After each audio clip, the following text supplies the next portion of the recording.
بسم الله الرحمن الرحيم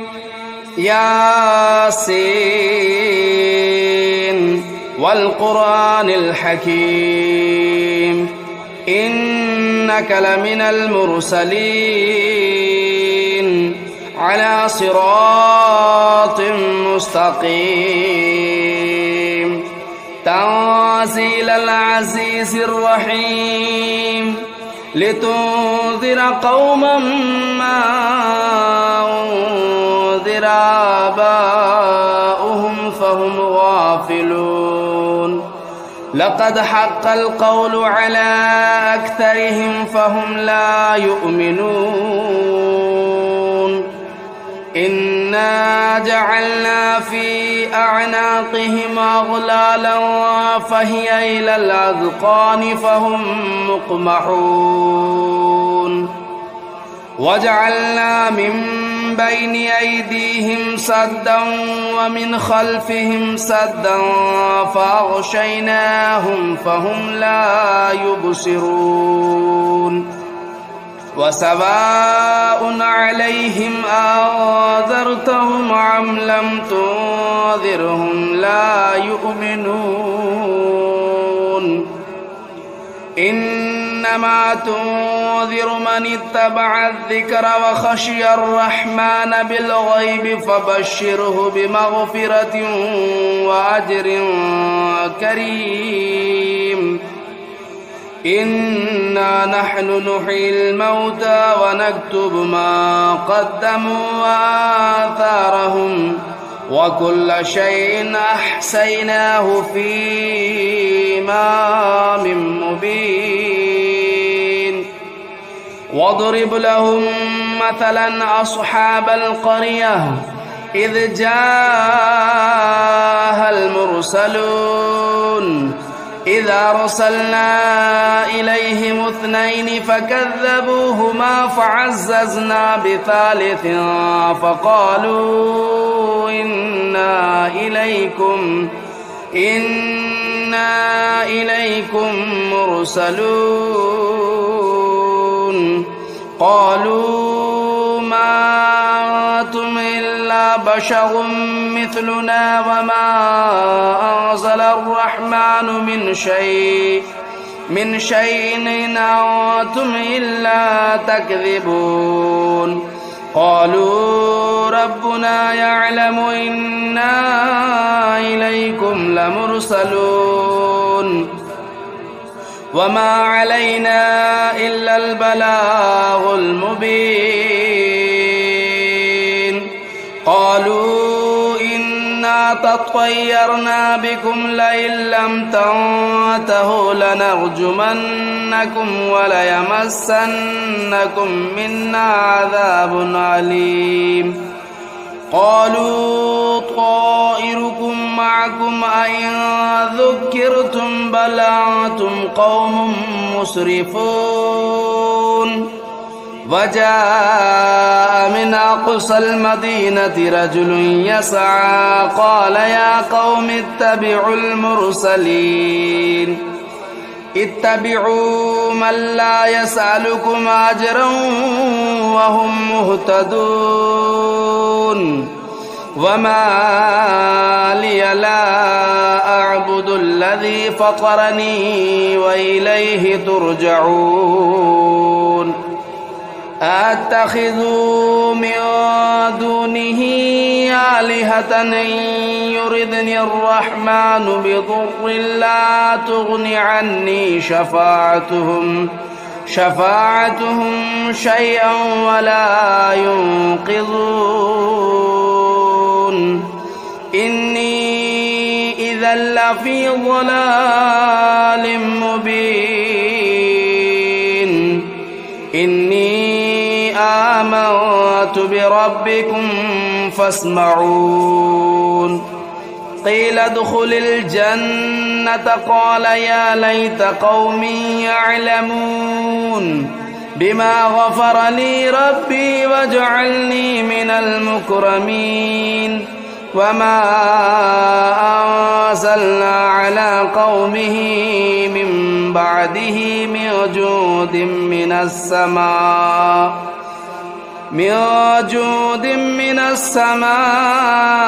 وما كنا منزلين إن كانت إلا صيحة واحدة فإذا هم خامدون يا حسرة على العباد ما يأتيهم من رسول إلا كانوا به يستهزئون ألم يروا كم أهلكنا قبلهم من القرون أنهم إليهم لا يرجعون وإن كل لما جميع لدينا محضرون وآية لهم الأرض الميتة أحييناها وأخرجنا منها حبا فمنه يأكلون وجعلنا فيها جنات من نخيل وأعناب وفجرنا فيها من العيون ليأكلوا من ثمره وما عملته أيديهم أفلا يشكرون سبحان الذي خلق الأزواج كلها مما تنبت الأرض ومن أنفسهم ومما لا يعلمون وآية لهم الليل نسلخ منه النهار فإذا هم مظلمون والشمس تجري لمستقر لها ذلك تقدير العزيز العليم والقمر قدرناه منازل حتى عاد كالعرجون القديم لا الشمس ينبغي لها أن تدرك القمر ولا الليل سابق النهار وكل في فلك يسبحون وآية لهم أنا حملنا ذريتهم في الفلك المشحون وخلقنا لهم من مثله ما يركبون وإن نشأ نغرقهم فلا صريخ لهم ولا هم ينقذون إلا رحمة منا ومتاعا إلى حين وإذا قيل لهم اتقوا ما بين أيديكم وما خلفكم لعلكم ترحمون وما تأتيهم من آية من آيات ربهم إلا كانوا عنها معرضين وإذا قيل لهم أنفقوا مما رزقكم الله قال الذين كفروا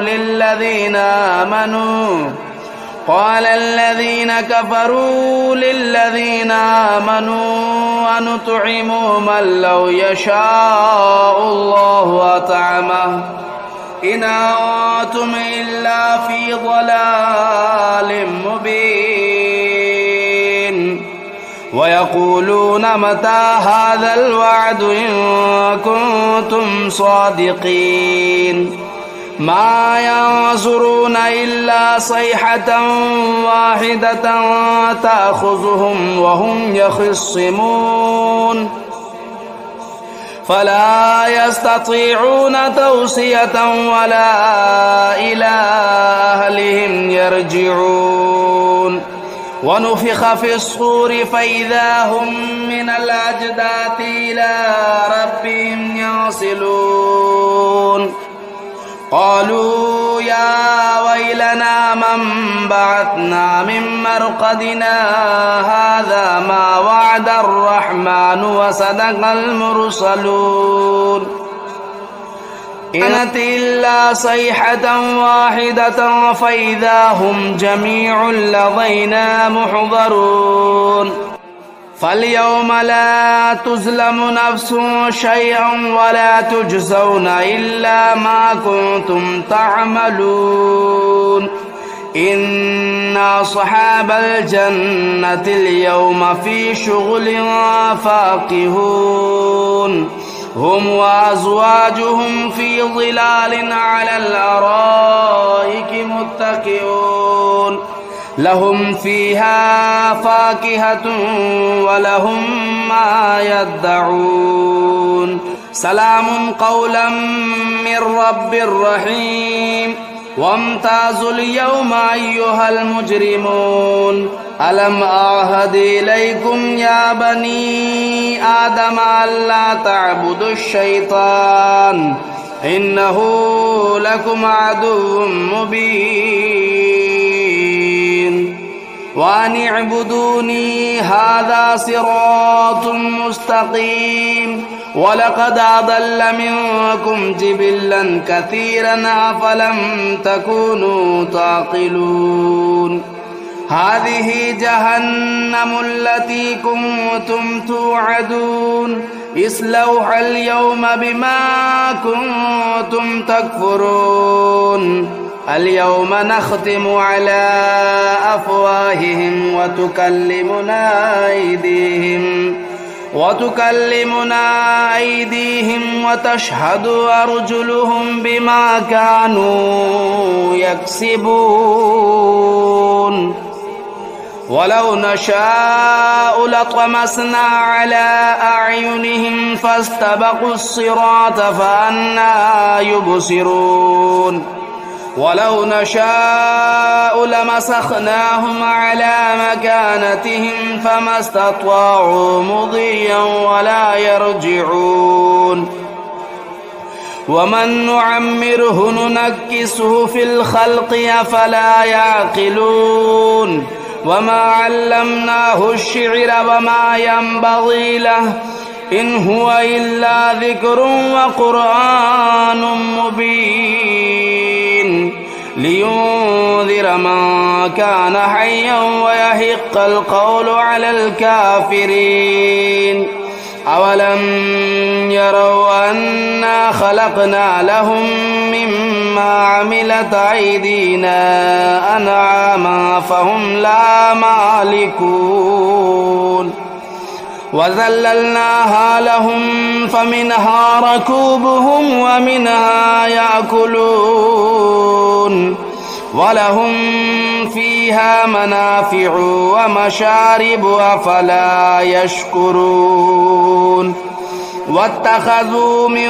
دون الله آلهة لعلهم ينصرون لا يستطيعون نصرهم وهم لهم جند محضرون فلا يحزنك قولهم إنا نعلم ما يسرون وما يعلنون أولم ير الإنسان أنا خلقناه من نطفة فإذا هو خصيم مبين وضرب لنا مثلا ونسي خلقه قال من يحيي العظام وهي رميم قل يحييها الذي أنشأها أول مرة وهو بكل خلق عليم الذي جعل لكم من الشجر الأخضر نارا فإذا أنتم منه توقدون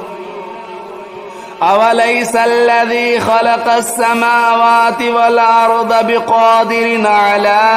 أن يخلق مثلهم بلى وهو الخلاق العليم إنما أمره إذا أراد شيئا أن يقول له كن فيكون فسبحان الذي بيده ملكوت كل شيء وإليه ترجعون بسم الله الرحمن الرحيم الرحمن علم القرآن خلق الإنسان علمه البيان الشمس والقمر بحسبان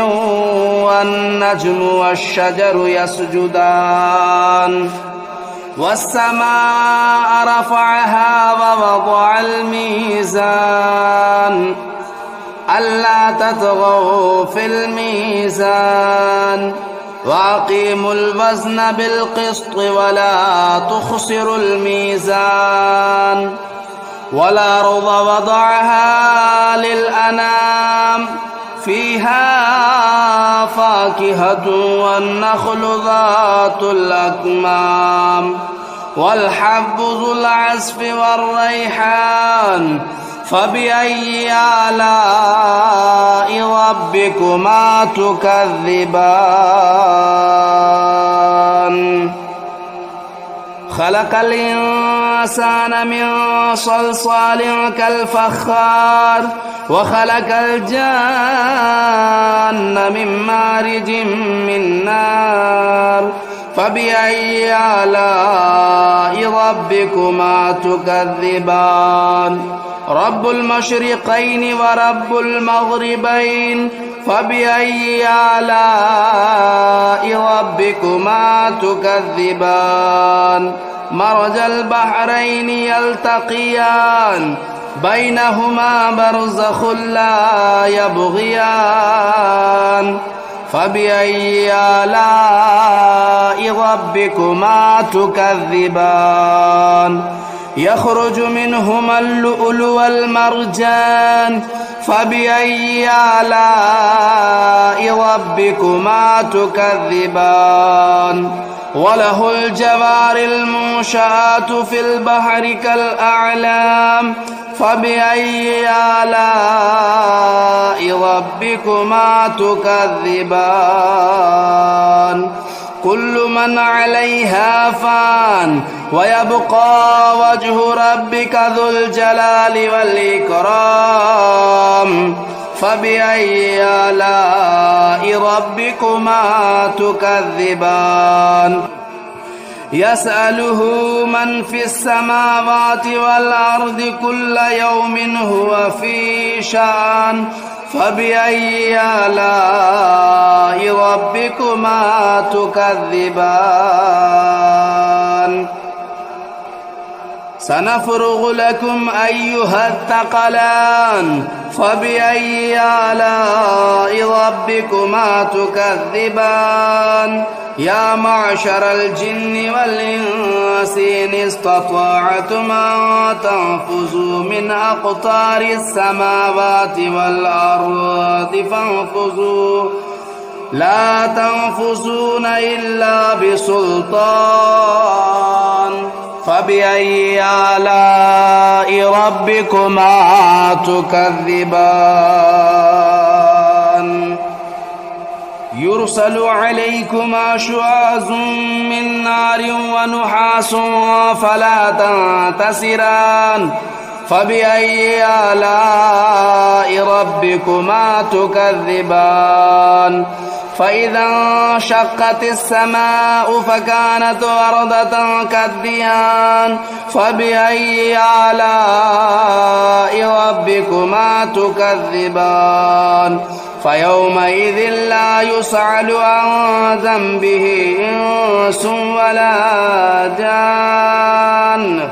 فبأي آلاء ربكما تكذبان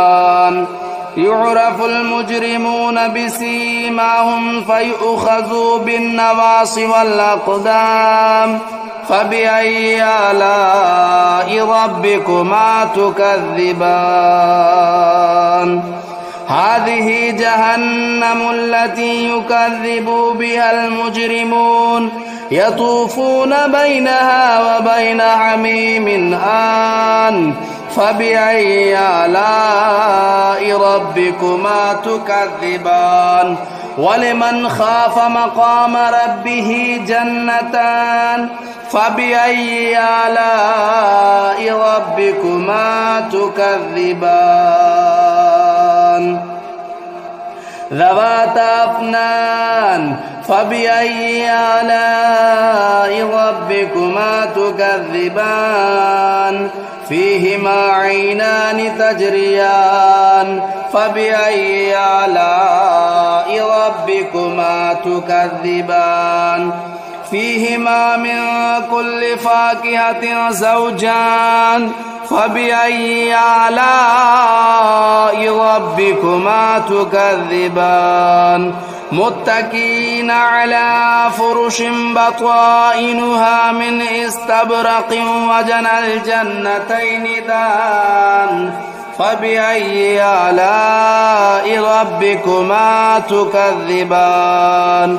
فيهن قاصرات الطرف لم يطمثهن إنس قبلهم ولا جان فبأي آلاء ربكما تكذبان كأنهن الياقوت والمرجان فبأي آلاء ربكما تكذبان هل جزاء الإحسان إلا الإحسان فبأي آلاء ربكما تكذبان ومن دونهما جنتان فبأي آلاء ربكما تكذبان مدهامتان فبأي آلاء ربكما تكذبان فيهما عينان نضاختان فبأي آلاء ربكما تكذبان فيهما فاكهة والنخل والرمان فبأي آلاء ربكما تكذبان فيهن خيرات حسان فبأي آلاء ربكما تكذبان حور مقصورات في الخيام فبأي آلاء ربكما تكذبان لم يطمثهن إنس قبلهم ولا جان فبأي آلاء ربكما تكذبان متكئين على رفرف خضر وبخري حسان فبأي آلاء ربكما تكذبان تبارك اسم ربك ذو الجلال والإكرام بسم الله الرحمن الرحيم تبارك الذي بيده الملك وهو على كل شيء قدير الذي خلق الموت والحياة ليبلوكم أيكم أحسن عملا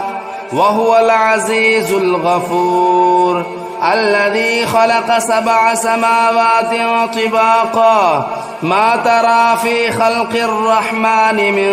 تفاوت فارجع البصر هل ترى من فطور ثم ارجع البصر كرتين ينقلب إليك البصر خاسئا وهو حسير ولقد زينا السماء الدنيا بمصابيح وجعلناها رجوما للشياطين وأعتدنا لهم عذاب السعير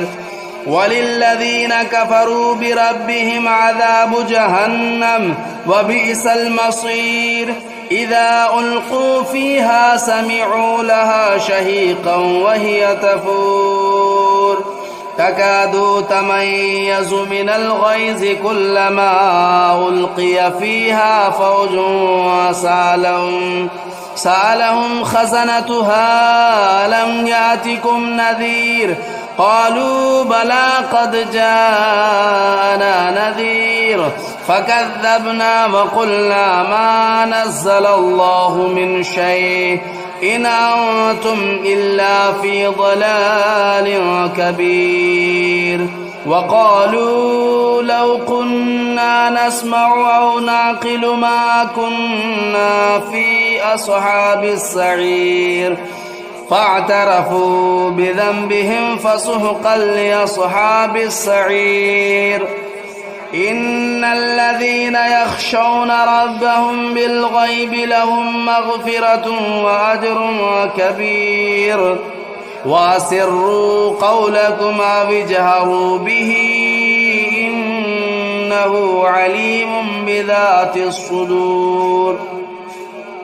ألا يعلم من خلق وهو اللطيف الخبير هو الذي جعل لكم الأرض ذلولا فامشوا في مناكبها وكلوا من رزقه وإليه النشور أأمنتم من في السماء أن يخسف بكم الأرض فإذا هي تمور